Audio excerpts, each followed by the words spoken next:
Hey everyone, Josh here. It's been a while since I've done a video. This video is just going to be Blu-ray pickups, movie related stuff. I haven't done a video in months, so this is just a lot of those random things I've picked up over the last few months. It's not going to be everything. I'm actually going to start doing videos regularly again. Feels a little odd to talk to a camera. I haven't done that in a really long time, so pardon me for the awkwardness. But that said, mainly just movies. It's all movie stuff. I got 2 books to show off as well. So yeah, these are all Asian movies aside from maybe 2 or 3. So yeah, if you don't like Asian films, I understand. Yeah, but for those who like that kind of videos, I'm back. I'm gonna do videos not all the time, and again, because of a restriction a long time ago for a review I did, I can only do like 10-minute videos. So that being said, I'm going to be speaking fast. May not get to show them all off entirely, and I may actually do this in 2 parts, so I don't know, we'll see. Anyway, it's just going to be random pickups because some of them I don't want to show off. Later on I'm going to be doing a video that's like my top 10 favorite releases of 2015. A couple of those are going to sneak up in here because some are just hard not to show. But yeah, this is just movies I like. Most of these I recommend. Some of these I haven't seen, but I feel pretty comfortable recommending them anyway. So anyway, I'm going to get awkwardly close to the camera because it's actually sitting on a stack of movies. I have no tripod right now. And again, as usual, I don't have a new camera. Can't see out of the viewfinder. So hopefully everything's framed okay. That being said, let's get this started. First 2 things I want to show off is 2 books that I picked up. One I've read in its entirety, the other one I have not. The one I have not read all the way is Beat Takeshi vs. Takeshi Kitano by Casio Abe. I hope I'm saying that right. It's a cool book. I'm not very far, maybe like 50 pages in. But it's a really deep book. There's a lot to it. I don't really want to talk about it much. If you like Takeshi Kitano, you want to learn more about his life and kind of his mindset and stuff, this book really digs into that psychology of Kitano and analyzes his works, which I haven't gotten that far yet, but really interesting. It goes all the way down to talking about like how he walks and carries himself in his movies and like kind of what that means and stuff. It's a pretty interesting read. So yeah. The next is a book I've read from front to back by Tom Mess. It's called Iron Man: The Cinema of Shinya Tsukamoto. It's a hardback book. These aren't limited, but it's by Fab Pressing. It's kind of torn there. Not a big deal. This thing was like 35 bucks. I think I imported it, but it's a really, really good book. It only goes from like his early works up to Vital, because it's an older book, but it's awesome. It's got a bunch of like really, really cool pictures, which I'm going to try to do without being too awkward about it.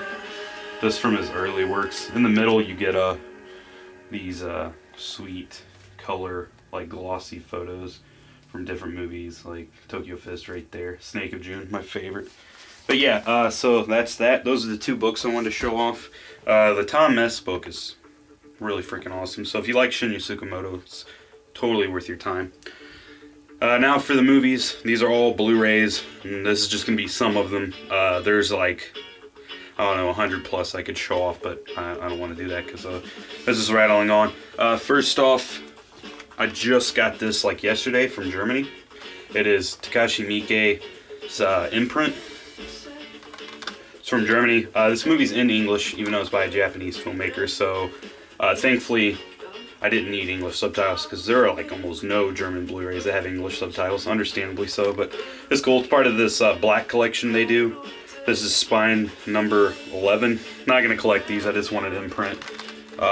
Open it up, you got advertisements for some of their other films. Yeah, it's a really disturbing but awesome TV movie from Masters of Horror, which was on Stars, I think. But yeah, I just wanted this one. I love this movie, so yeah. Up next is a Japanese film called Wandering Home. Japanese movies are Region A, so if you live in the States, you can pick them up and they'll play in your Blu-ray player. That's what the regular case looks like. This movie was really good. I actually just watched it yesterday.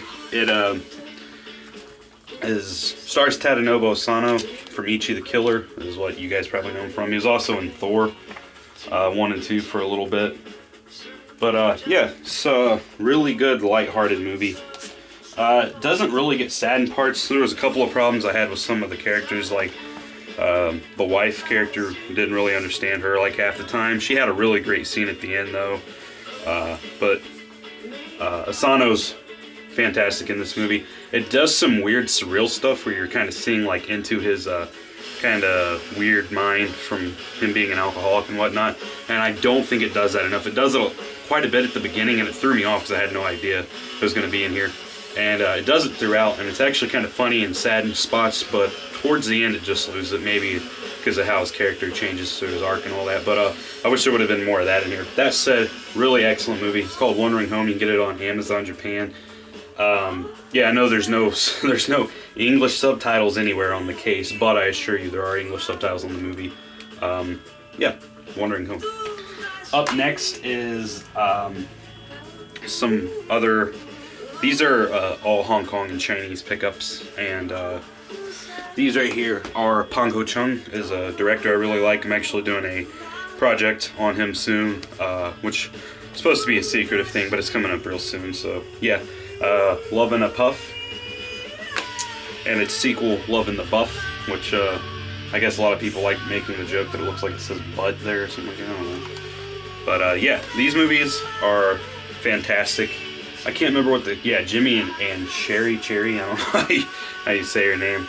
But they're two people that meet at like a smoking post in Hong Kong, and they sort of fall in love. It takes a while to get there, but really great dialogue, wonderfully shot. Both really good movies. First one's a lot better in my opinion. Second one's a nice sequel, and I'm actually really excited for the third one. So yeah, Love in a Puff, Love in the Buff, Pang Ho Chung. Sorry if the framing's weird again. I haven't filmed in forever, and yeah, so. Up next, another Pang Ho Chung film. This is a UK import for Dream Home. This is his slasher film starring Josie Ho. Brutal ass movie. It's funny in spots. Got a lot of black humor in it that's really, really messed up. This has the best sex scene, killing scene, if that makes sense. Kind of a slasher trope, but this tops all the ones I've ever seen. So yeah, Dream Home. Awesome movie. Up next is a Japanese movie I picked up called A Girl in the Sunny Place. This was recommended by my friend Rico. His channel's Fanspasmaniac. I don't know anything about this movie. I watched about half an hour of it. I really like what I've seen so far. It's really, really kind of bright and cheery. Two leads have good chemistry. I don't know like anything about it, but I like it so far. So yeah, Girl in the Sunny Place. Next, No Man's Land. This is a Blue Fans collection series released in China. This is number 4. It's got an awesome like texture. It's kind of like, I don't really know how to explain it. Kind of feels like, this sounds weird, but it kind of has that material like a, I don't know, like a bag or a book or boots or something would have. But yeah, I have not seen this movie. Again, it's another movie I started, and I work a lot, so sadly I didn't get to see it all. This release is pretty freaking awesome. It's all in Chinese. Mandarin, but yeah, it's got a lot of cool pictures and stuff in it. Shot really, really well. I put the sticker on the back.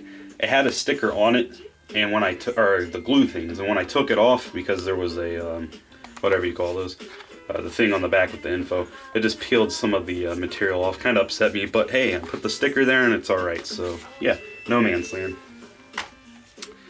I'm going to show off a few more, then I'm going to cut this one. These are going to be different lengths. I have no idea what the recording time is. I've been speaking a while, I feel like. So yeah, cut that, and then I'll do the next part. But yeah, I'm going to show off about X amount of more. So yeah, these not two, I don't even know what the fuck I'm talking about.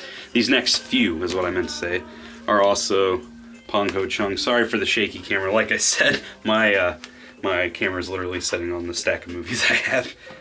Pang Ho Chung, Bulgaria. This is released by Third Window Films. Big fan of these guys, big supporter. Friends with the guy who runs the company. I think they are one of, if not the most dedicated like film releasing company out there. They don't do the biggest releases, but they take the ballsiest like approach to releasing movies, like stuff that would never get released like anywhere else. Bulgaria has like kind of a selling appeal to it. I mean, you could just put that girl in there and people are gonna buy it from that. But Pong Ko Chung's great director. This movie is freaking hilarious. Pretty gross. It's a well done raunchy comedy. Something that doesn't happen a lot in Hong Kong to this well done of a degree. Yeah, Bulgaria. Pong Ko Chung's Isabella. Got Chapman Toe and Isabella Long. I don't want to talk about these Chapman Toe films too much because I do have that project coming up, but this is by far my favorite Pong Ko Chung film. It's a phenomenal movie. Real slow pace, but beautiful. Kind of reminded me of Wong Kar-wai in terms of like its cinematography and its pacing and stuff. Not that slow though, but really, really, really good movie. Next is his directorial debut, You Shoot, I Shoot. I can't remember these guys' names. Eric Kott and Chung Tat Ming, the two leads. It's about an assassin who finds a man who will record his killings for him to sell the videotapes to this woman who wants to watch the people she hires him to kill. It's really, really kind of fucked up and really, really funny. It's dark humor. It kind of stumbles in spots. Some of the editing's a little weird. Kind of as a product of its time period. It kind of reminds me of like MTV style editing. It's a good